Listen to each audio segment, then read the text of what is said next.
gentlemen, we are back. We are live. It's the Freight Coach Podcast, the top podcast in transportation, coming to you guys every single weekday, 8:30 a.m. Pacific, 10:30 Central, to break down some industry headlines. But most importantly, you guys provide some actual insight into what you can do with all of this information. If this is your first time tuning in, welcome. This is the real side of freight, ladies and gentlemen. And I say that before every single show. And what I mean by that is I only speak with transportation professionals, because at the end of the day, you guys, I want to talk to the right individuals who have done what you're looking to do or who are currently doing what you're trying to achieve, so you can take that information, apply it, utilize it, and see a meaningful difference in your business and your life. Happy Friday, everybody. I got a very special guest. It's been a while since he's been on the show, and we were just recently talking, and I'm like, you want to jump on and break down some articles and just drop some heat on the podcast? And he said, absolutely, send over the invite. So with that being said, I got my man Ed Burns back on the show. Ed, thank you so much for taking the time to join me today. Chris, it is always a pleasure and a delight to get to talk with you, my friend. Dude, it's been too long, man. And I, there's just so much that happens. And, we were chatting before the show there. They're like, I think at this point, man, we just need to be like, put our hands up and be like, dude, we're just going to ride this out as long as it's going to take here, it seems. Yeah. Well, what else can you do? Yeah. I mean, that's exactly it, Ed. Like, I mean, I feel like at this point, you see it all the time, right? Like it's been this market for 3 years now, and when's it going to change? And we think it's going to change by this date and time. And I'm just looking for the analyst to actually come out and speak the truth and be like, hey, listen, we don't know when it's going to change. We have a lot of data points that we're looking at. Nothing is showing anytime soon. Prepare to operate in this capacity for a little while longer. And I also feel like this too, man.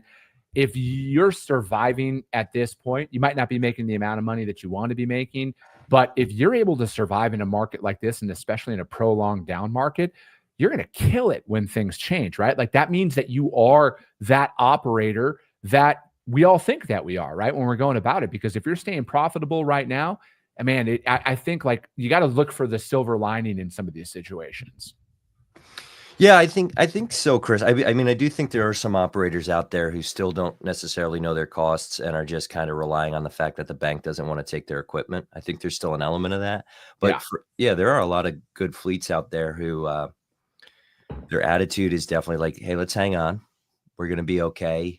We're going to make it through. And we made, when things were really good, we banked a lot of cash, and we're operating clean and efficient right now to the best of our abilities, and finding those niches. I think the niches are really important. The carriers that are niche down, people who are niche down, the providers if you have a niche that you know really well and do really well, I think there's some opportunity there. But the people who are still saying, oh yeah, we'll do anything and we'll go anywhere for the right price are gonna, there's still some of those in the marketplace that are probably gonna leave at some point. No, I feel you, man. And I think that, one thing I've learned, and again, I've only been doing this for a little over 5 years of being self-employed. And so again, I'm not an expert at entrepreneurship, couldn't be further from an expert. But one thing I've understood and came to accept is like, man, this is so much harder than you're going to want it to be. I feel like there's this misconception, and I'm not here to blame anyone or anything, but there was like in that gold rush of freight back in 21, man, I think a lot of people thought that they got into it because it was at an easy time, and they thought that it was going to remain easy forever, and that's one of those things that I've learned here over the last 5 years is, man, it's so much harder than you think. And as soon as you think you have it all figured out is the second you start to regress in business. Yeah. Well, I am here to blame everyone and everything, Chris. So don't worry. Let's do it. No, man, you're a fast learner though. I mean, I think you get it, right? You get the entrepreneurship, you get marketing, you definitely get the business, freight. People are willing to learn or they're not willing to learn, right? So if people are willing to, I think, take this time, I think absolutely people jumped on the gold rush. And if you're just chasing the dollar, then this is a really hard business. Yeah. I think if any business is tough if you're just chasing money, right? Yeah. And in the sense of like, yes, we're capitalists. We want to make money. We want to provide for our families. But I feel like if you're only focused on the money and you're not focused on the value that you need to apply, whether you're a carrier, if that's to the brokers, the dispatch service that you use, or your direct customers that you have. If you're not focused on, are you adding value to them? I think the money that you make is going to disappear really quickly at the end of the day, right? Because like it's obviously it's highly competitive. There's a ton of trucks out there, just like there's a ton of brokers that are out there as well. And if you think you're entitled to anybody's business because you offer a service, man, you got another thing coming, because there's 1,000 people out there who want it more than you at any given moment, and they will prove it. They're just waiting for you to drop the ball. Yeah, absolutely. So, dude, what's new in your world? You got some new, you moved to Silicon Valley here recently, or is it Silicon? Is that how is it pronounced, man, for where you're moving?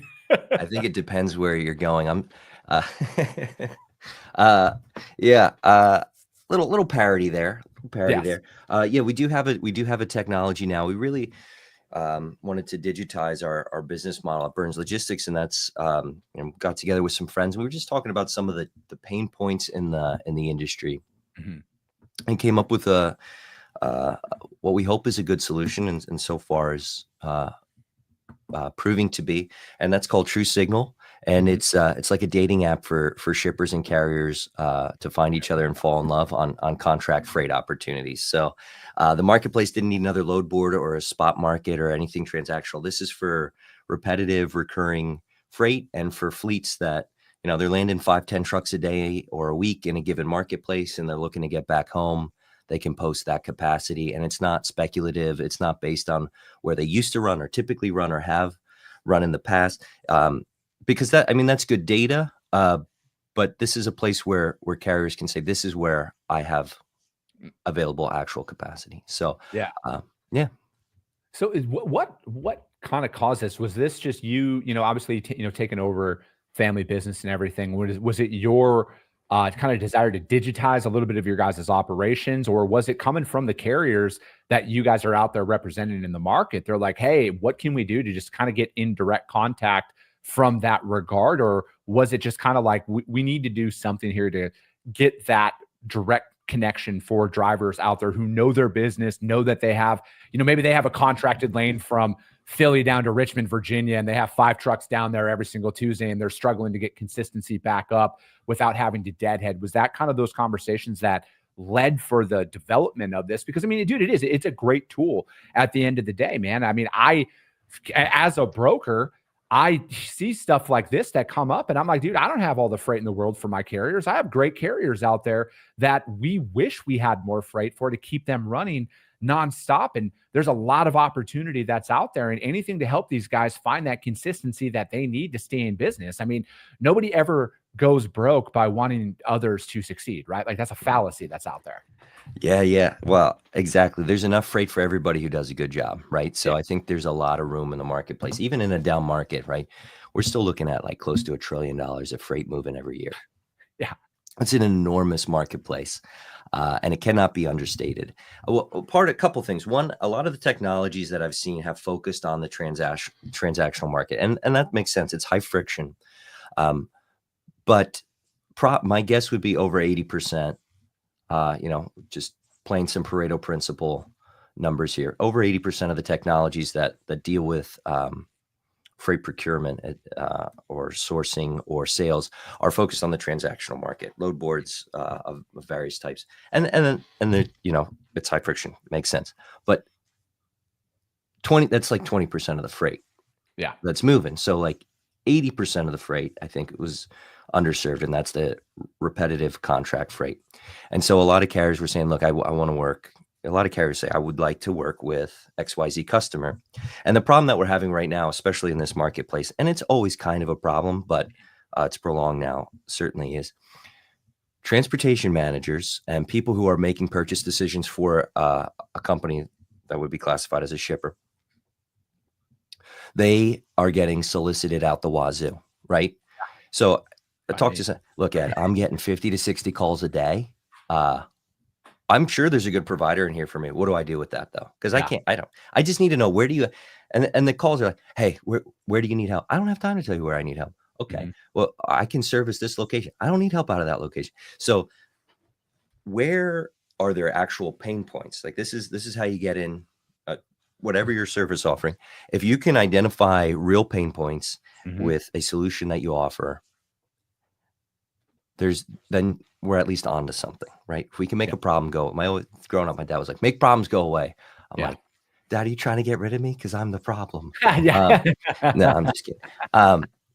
But make problems go away, make problems. So that's how we grew up, like make problems go away. So the problem is that I'm seeing is shippers don't have time. They know that they still need to source providers, Mhm. especially if they're in a procurement role, but they don't have time to go through everybody. So the question becomes, well, where do you actually operate and with what equipment? And is there overlap? So we're just enabling the carrier to say, this is where I actually operate. And then the carrier and the shippers to say, this is where I actually have a need for an asset carrier, right? If you're moving 1,000 loads a year on the same lane, and it's pretty repetitive, you might want to, maybe it makes sense to source an asset fleet, and maybe that's what you want. Yeah. So, so how do you know who's gonna be a good fit for that? So that's the problem we're trying to solve. No, I like it, man. I honestly do. I think it's great out there in the market, and just like with everything, there is a need for the digitization of a lot of these transactions that are out there, and especially the repetitive freight that you're describing right there, right? Mhm. And and from my perspective, this is from the sales calls aspect of things. How do they actually know who is and I love what you said there because like that, you're literally just as a broker, you're describing my sales style. Like when we go in there and we call shippers, we're very like regional specific on where we're calling and why we're calling them, right? Because again, I don't take the spray and pray, hey, we can do everything, we're the best at everything. I Right. understand that even though, yes, could I handle the majority of the lanes that they do? 100%. Is that a reality early on when I'm just another person calling them? Absolutely not. So you got to stand out in the crowd some way. And, Mhm. fortunately, we've built a book of business that is inside of, and it's very niche specific and it's very regional specific at the end of the day. And we go out there and we sell on that. And, again, our biggest battle right now is it's not that we can't sell new customers. It's the fact that a lot of our prospects aren't busy and they're like, they can't even justify bringing on anybody else right now because their current network barely has enough to keep them busy, right? So it's like we're kind of facing that battle from a few fronts here, Ed. But again, I feel like But you as can't long get as mad at that. We can't. exact, You can't get mad at somebody who says, "No, I have these incumbents and I'm gonna honor that. I don't have room for you right now." I yeah, wouldn't. That is my favorite no, yeah, because oh, that yeah, tells me like if one day we get the opportunity to work together, make something happen, then you're gonna as long as I take care of you, you'll take care of me. yeah, And that is so important and in some ways, I think in danger in our current society. Um, but the people who think that way and work that way, oh my goodness, yeah. they are the best. Dude, I agree. I couldn't agree more on that, man. And Yeah. again, speaking of where we're at in society today, I feel like it's a good segue for us to jump in and break down some of these articles that are coming out. It seems like it's nonstop about somebody's got an opinion on something at every given moment out there. And again, I always try and pay the most attention to the highest offices in the land, i.e., what's coming out of the White House, Congress, Senate, Department of Transportation. I try and minimize all of the noise that you see on social media all day long because there's just way too much of it out there. And, one thing, obviously, safety is the top of everybody's mind out there. Safety of cargoes, double brokering, making sure that their business, there's a lot of stuff that are coming on. And, an article that came out here the other day was from FreightWaves, and it was Truck Safety Group warns of political interference danger at the Department of Transportation.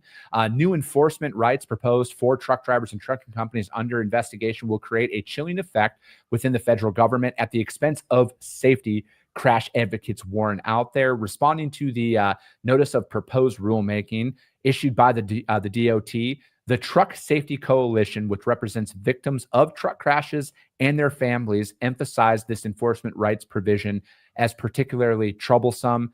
The NPRM proposes that regulated parties at any point during enforcement action petition the DOT General Counsel with claims that the DOT personnel violated rules throughout the course of the enforcement action. And then, according to this provision, if such violation claims against DOT personnel can be corroborated, DOT's general counsel can direct the FMCSA to provide the following relief: removal of enforcement team from a particular matter, elimination of certain issues, or the exclusion of certain evidence, or the directing of certain factual findings in the course of the enforcement action, and then restarting the enforcement action again from the beginning, or recommencing the action from an earlier point in the proceeding out there. And, it goes on to say that it creates a chilling effect for the DOT and FMCSA personnel to know that the party they are investigating can file a complaint with the DOT secretary about their conduct and face discipline. I'm a massive fan of that provision being put in there, right? Because I feel like our government agencies, the DOT, the FMCSA, anybody need to be held accountable for their actions. They need to be able to prove that what they're doing is ethical and inside of the law. Like, I think that this is a win out there for you to be able to challenge this stuff. Chris, if you're looking for an argument, you pick the wrong guy. Our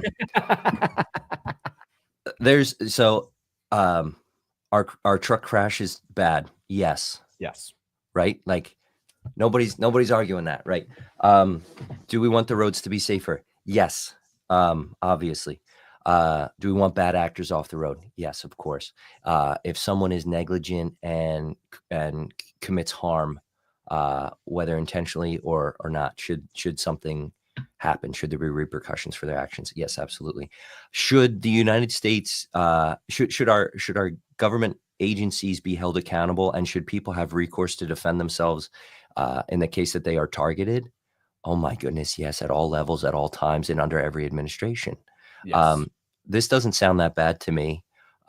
It makes sense. We don't want weaponized government agencies or entities At all. That's happened a lot of times throughout history. Tends to play out pretty poorly. So if there's a way that people can have recourse, I think that's great. Obviously, implementation is going to matter a lot. Like, what does it mean and how does it work? But sounds good to me.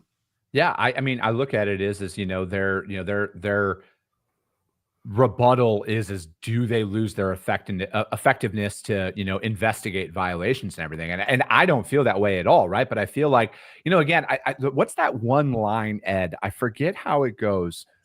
Innocent until proven guilty. That's what it is. That's what our judicial system is based off of, right?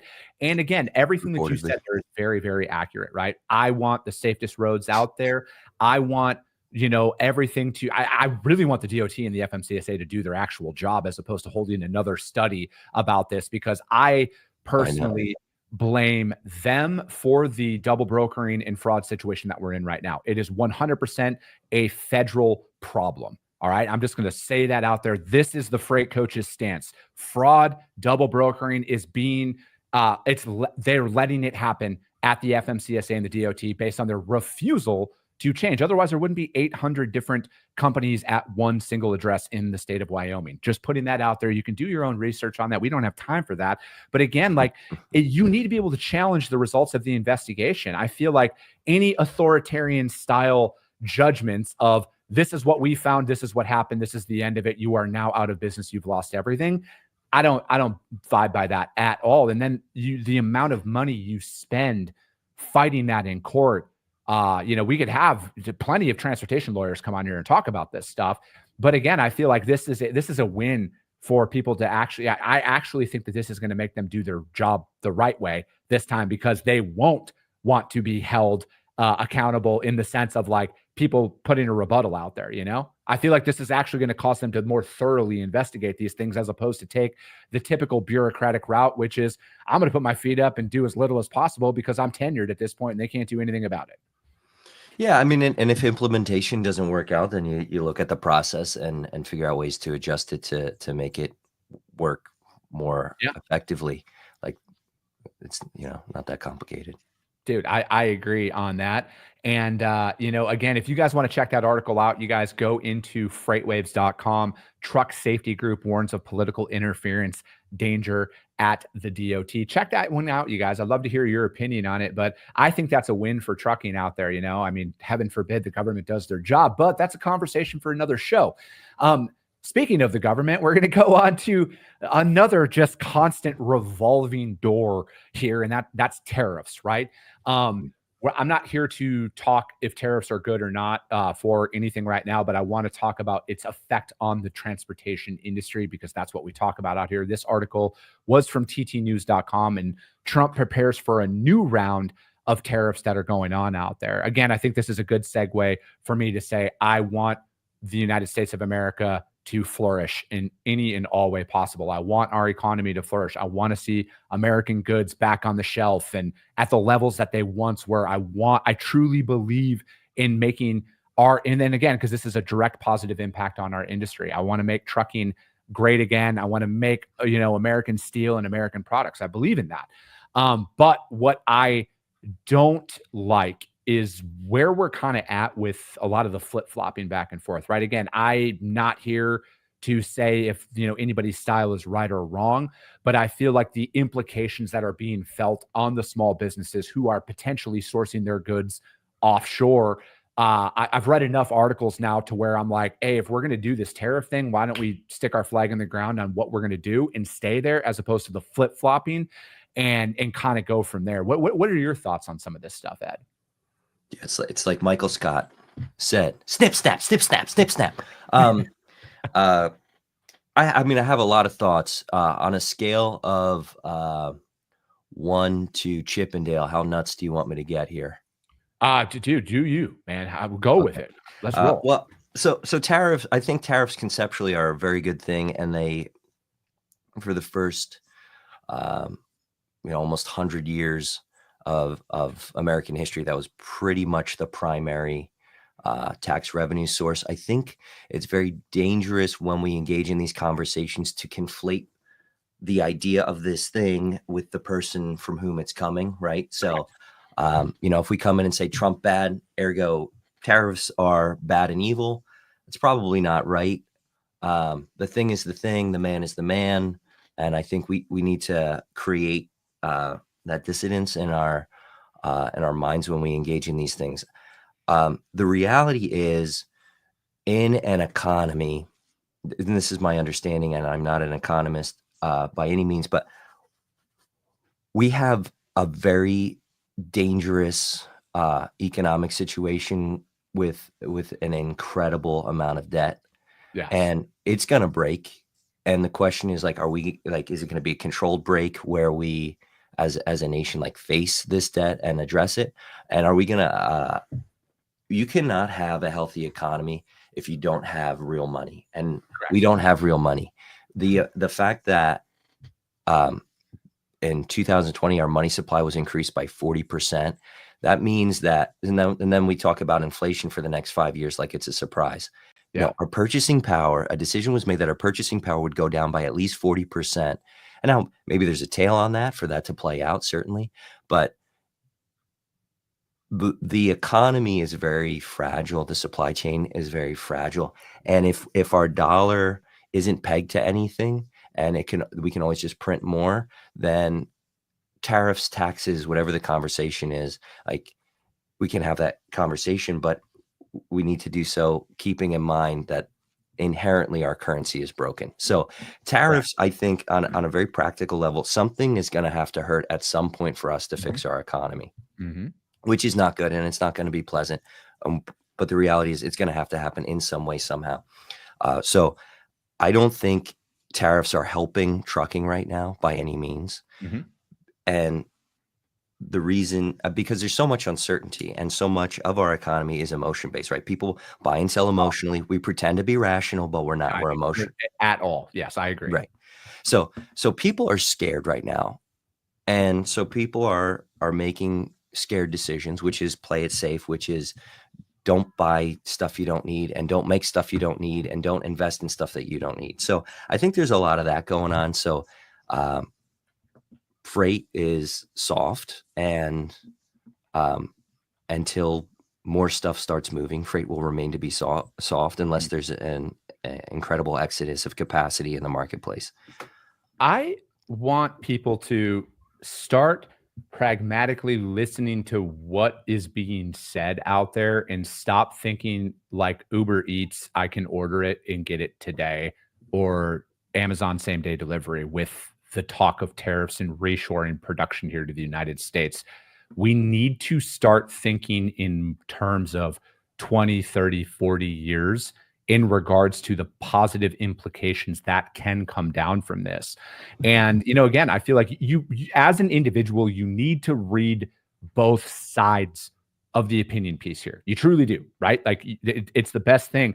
I don't always agree with certain people in the industry that are talking about it. But if there's one person who has pretty consistently spoken out against tariffs in the transportation industry that I trust, I've had him on the show a few times, is Dr. Jason Miller of Michigan State. And here's the thing. He at least researches his points. He is not speaking from an emotional, this sucks, blah, blah, blah, blah, blah. It is thoroughly researched based on economic data that is provided by the federal government. All right. So you don't have to agree with what's being said, but you need to read both sides of the pendulum here to get a full understanding. Like I said, I am always going to be America first. I'm always going to be reshoring, remanufacturing here in the United States of America. I also understand that this is going to be a 20, 30, 40-year plan for a lot of this to roll out. But again, when people are out here thinking, I want you to actually remember who the United States of America is in regards to the size of our economy compared to the rest of the world. All right. Our economy is $30.5 trillion. Okay.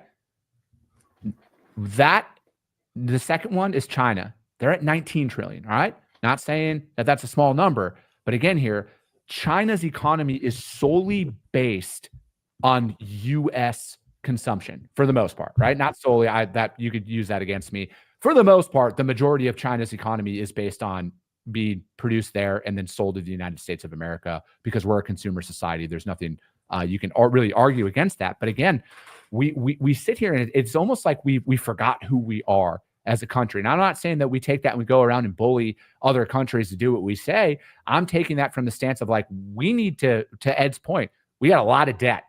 We got to fix that problem, you guys. Otherwise, one day we're going to wake up and we're not going to have a country anymore. And we also need to do it in a way that actually works towards balancing our budget as soon as we possibly can. I think we got to stop spending more than we make as a country. But at the end of the day, we are the world's largest economy for a reason, and we need to balance that out and take advantage of what it is and stop giving away our profits and growth to other countries in the form of subsidies and letting them tariff us and then have no reciprocal tariffs and stuff like that. Yeah, I mean, Chris, you touched on something there. We are a consumer economy. I don't think that's who we are historically as a nation or who we are culturally as a people. I think America has always, well, the United States has brought in really brilliant people from all over the world for a really long time. And we have we still have a hyper innovative and entrepreneurial society in spite of the fact, 15, 20 years ago, I don't think people were like asking for next day delivery. It was kind of pushed down and from like Amazon and companies like that, but it's not good and it's not sustainable and it's not reality. That's not life. So we've been living in this false reality that we have this debt-based economy and consume. And like, okay, that's fine. But it's not sustainable. We need to make some stuff and we have the capacity intellectually, educationally, culturally. There are really smart people here who can make stuff. We can make stuff. It became really financially advantageous to go make it cheaper somewhere else.